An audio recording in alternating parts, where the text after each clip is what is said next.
সবাইকে আমার পক্ষ থেকে সালাম। আমার স্ত্রী এখানে আছে, আমার সহধর্মিনী, তার পক্ষ থেকে আমার পক্ষ থেকে পুরো সিলেটকে অনেক অনেক সালাম। আজকে আমি এখানে আসলে সালমান মুক্তাদি ভাবে আসি নাই, সত্যি কথা যেটা, একদম সত্যি কথা। আমি যে কারণে আসছি, কোনো মিথ্যা কথা বলবো না। এখানে অনেক স্কুল কলেজের ছেলেমেয়েরা আছে, আমি একসময় স্কুল কলেজে পড়তাম, বাংলাদেশেরই ছেলে।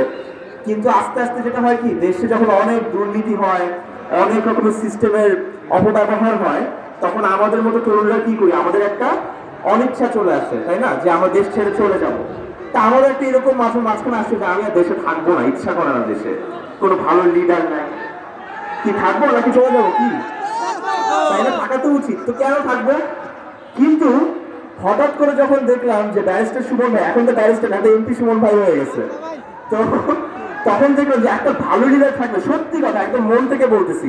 আমাকে যদি কোনোদিন সুমন ভাই বলে সালমান তুমি দেশ ছেড়ে যেও না, তোমাদের মতো ছেলেদের সাপোর্ট আমার দরকার, আল্লাহর কসম আমি ভাইয়ার জন্য দেশে থেকে যাবো আর ওনাকে সাপোর্ট করবো।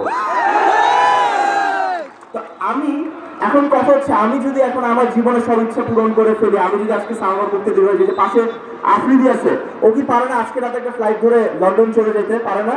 অবশ্যই পারে, ও পারে সিঙ্গাপুর চলে যেতে। কি কারণে, কিসের জন্য দেশে থাকতে হয়?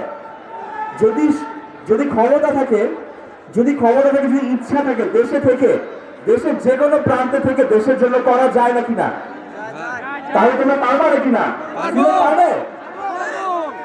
তাহলে সুমন ভাই যদি এখন চলে আসছে, তোমাদের যার যেটা ইচ্ছা, দেশের জন্য ভালোর জন্য যা করতে চাও, আমি তোমাদের এখানে কথা দিয়ে গেলাম, সুমন ভাই আমাদের সবাই কথা দিচ্ছে, যদি তোমরা ভালো কিছু করতে চাও, সিলেটের জন্য করতে চাও, দেশের জন্য করতে চাও, এই প্রশাসন তোমাদেরকে সবসময় সাহায্য করবে। এটা সুমন ভাইয়ের কথা, এটা আমাদের সবার কথা। এটা বলে আজকে আমি আমার কথা শেষ করছি, বিকজ আজকে আমি এখানে আমার জন্য আসিনি, আমরা কেউ আমাদের জন্য আসিনি, আমরা সবাই আসছি সিলেটের জন্য, বাংলাদেশের জন্য। থ্যাংক ইউ সো মাচ সবাইকে, আর সবার জন্য অনেক অনেক ভালোবাসা।